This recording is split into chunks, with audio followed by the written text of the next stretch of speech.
With Christmas round the corner, today I'm going to show you how to make Christmas biscuits. These are spiced Christmas biscuits, and later on we're going to ice them. I'm also going to show you different ways of using the Christmas biscuits, most notably for gifting. Because let's face it, when we don't have much money, we need to be a bit more creative in terms of giving. It's always nice to be able to give and receive, especially at this time of the year. But all too often, the holiday season is more commercialised than the story of Jesus. And here in this household, we're going back to basics. I often give jam or pickles and biscuits, maybe mini panettone, and biscuits make such a lovely gift, especially when presented in a little bag with some ribbon and a warm message. This is a very simple recipe. Now I'm using a mixer, but I will also explain how you can do it by hand if you don't have a mixer.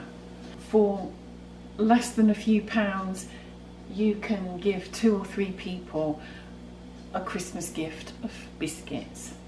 First of all, I have 225 grams of plain flour. This is gluten-free flour, so I'm also going to add a teaspoon of xanthan gum, which helps to bind it. So into the mixer goes the flour and the teaspoon of xanthan gum, and there you've got to your exact measure.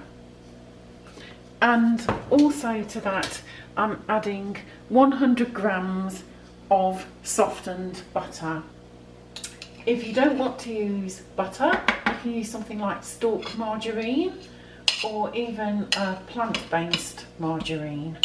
And then we're going to pop the lid on and whiz. It now resembles fine breadcrumbs, and there you can see it's all mixed in well. If you were doing it by hand, just put it into a bowl and use the crumbling method with your fingertips until the flour and the softened butter are fully combined.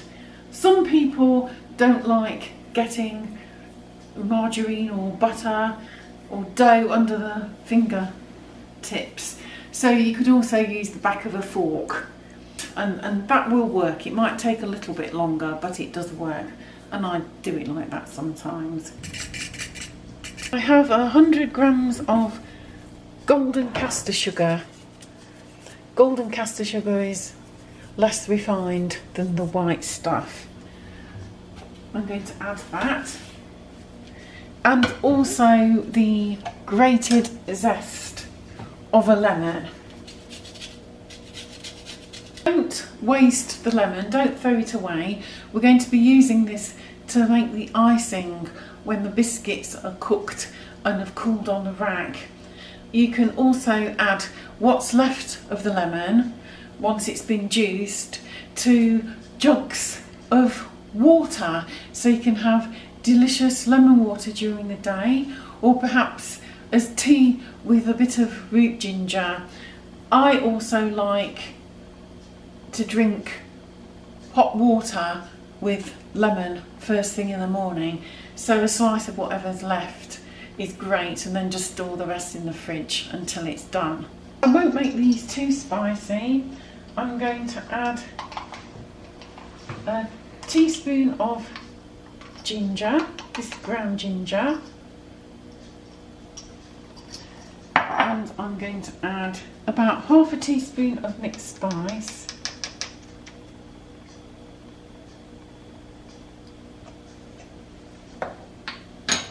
and I'm going to add a teaspoon of cinnamon, 1 large free range egg. Crack that into the bowl, try try not to get eggshell in there.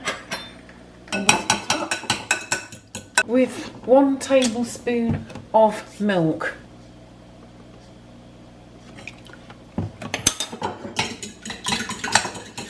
Always remember to wash surfaces after you put anything like egg or milk on them, and pour that in. If you're doing it by hand, you would just add all those ingredients to the bowl and mix it well with a wooden spoon or even a knife if you prefer. So that goes on.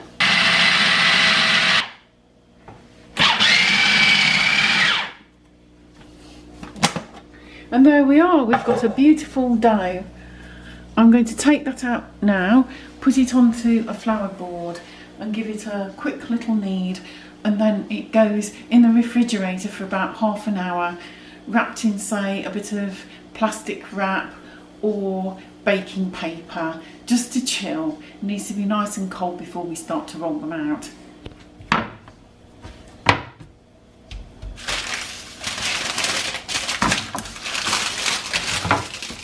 Dough is chilled really well. Try not to over chill gluten-free if you can. It does sometimes go a bit hard, but this isn't too bad. Now, with cookie dough like this, you can freeze it. The beauty of this is, of course, that you can batch bake cookies to enjoy through the whole holiday season. And what you do is you cook the cookie dough and then freeze it on iced, and it will freeze for up to 3 months. I've set the oven to 190 Celsius, which is gas mark 5. If you have a fan assisted oven, it needs to be at 170. You could cook them in larger batches in your oven, so you'd have 2 trays lined with greaseproof. I'm using my smaller oven because I'm using less electricity, less power, and I'm doing it on the narrower tray, so I'm doing it in smaller batches. You roll it out reasonably thinly, and then we're going to use a cookie cutter. I've got different shapes here. There's a nice star one here, so for example we might make 1 or 2 of these. If you want to do Christmas tree decorations, you can use 1 larger star cutter and then the smaller one on the inside, and then thread through some ribbon and hang it from your tree. And then the bit that's cut out, the small star, you can bake those as well. And they're really nice on desserts. It just finishes your dessert off nicely, especially if you're doing something like a rich chocolate mousse with maybe a little bit of cream on top. Finish it with a nice spicy cookie star. Use a little Christmas tree. That came out beautiful. And then you just place it on the paper and then do another one and you build it up.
are ready to go in the oven now, and these will take between 10 and 12 minutes. These are the cookies. If they're slightly soft, don't worry, because they will firm up as they cool. The beauty of these is that once you've cooked them, and if you freeze them, then you can just have a constant supply of fresh cookies. So if you know that somebody's coming round, or if you need a really quick gift for somebody, or you just need to make some quick Christmas tree decorations, you can just unfreeze a batch of cooked cookies and then decorate them and package them nicely or hang them on the tree. Just place them gently on a cooling rack. Later we'll decorate them.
I'm going to make some icing up while the biscuits are finishing cooking and cooling. Now, I'm not going to ice all of them, I'm going to freeze some of them. But I want to give some out soon as gifts in the next day or so. I'm going to make up enough icing for that. I'm just eyeballing this. Ideally sift it. I prefer to use a little tea strainer. And this gets all the lumps out. But sometimes icing sugar forms little lumps, which then don't give a smooth icing. I'm just going to squeeze a little bit of lemon juice in, just gradually. We don't want it too thin. We want it just so it's going to trickle nicely. Now you could, if you wanted, use a piping bag, or you can do it freestyle. I'll show you both methods. The lemon really helps to bring out the flavour of the ginger in the biscuits as well. It's a nice, gentle, warm spice. You can make the biscuits as spicy as you like, but some people don't like a lot of spice, so I err on the side of caution. If it was Dan and I eating all of them, then we would have them spicier, especially ginger. But I've made them a little bit tamer to suit more palates. This is probably just about okay. If you're defrosting them, then you can make a bit more icing, so it means you only do as much as you need. This is just about the right consistency. You can, if you prefer as well, use a little tube of icing. You can buy them ready-made. I'm going to bring a few over now and show you how to do them freehand. This is freestyle. I just flick your spoon backwards and forwards like that, and when you've done enough of those, put them aside just to set. Sometimes it can be beneficial to put them in the refrigerator for about half an hour just to harden off, and then you can store them flat in a container so they don't stick together. And now I will show you how you can do little patterns as well on the biscuits using the pre-made icing that you can get from the supermarket in tubes. 2 little eyes and a nose and a mouth and some little buttons.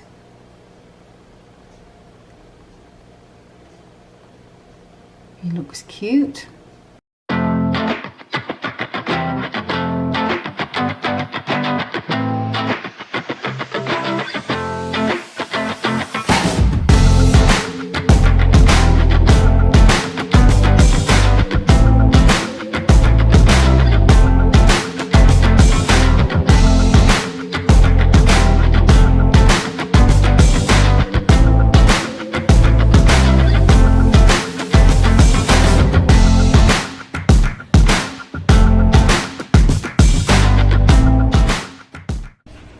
And I'm just going to put these in the fridge to cool now for a while. And as you can see, we've made rather a lot of cookies. And if you don't want to put some icing on, you can just sprinkle a bit of icing sugar on top, and they look quite pretty. It reminds me of snow.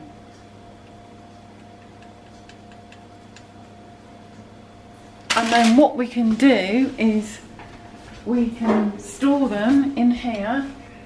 These will last about 2 days fresh in a biscuit tin. This biscuit tin is airtight. It's got a lid. And then if anybody comes round in the next day or 2, they can have a delicious Christmas cookie. And that's how you make Christmas cookies. I have some clean takeaway boxes, and we're just going to put some in here, and then all you do is you just layer them up and keep doing layers, and then when it's all full you just pop the lid on and they go in the freezer. These have set now. I'm going to show you a couple of things you can do with them. First of all, we're going to make a Christmas tree decoration. So knot one end,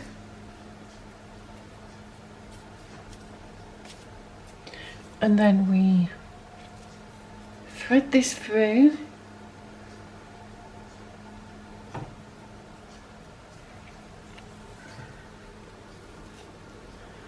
and through the back, and pull it secure. Try and straighten it up as much as possible, and then that can hang from a tree, and that looks rather good as a Christmas tree decoration. And then we can also make some little gifts. You can use a jar, or you can use a little bag. This is a cellophane card bag, and just put a few cookies in the bag.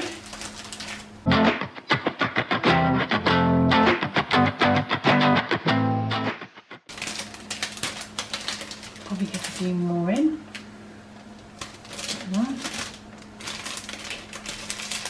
And then tie a length of ribbon round.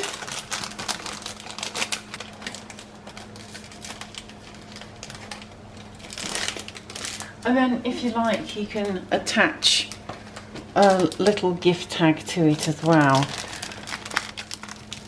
and that makes a really nice little gift for somebody that costs very little money but is going to be thoroughly enjoyed.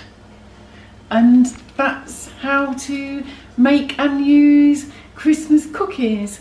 I hope you enjoy your own Christmas cookie fun this holiday season. Thanks for watching. Bye.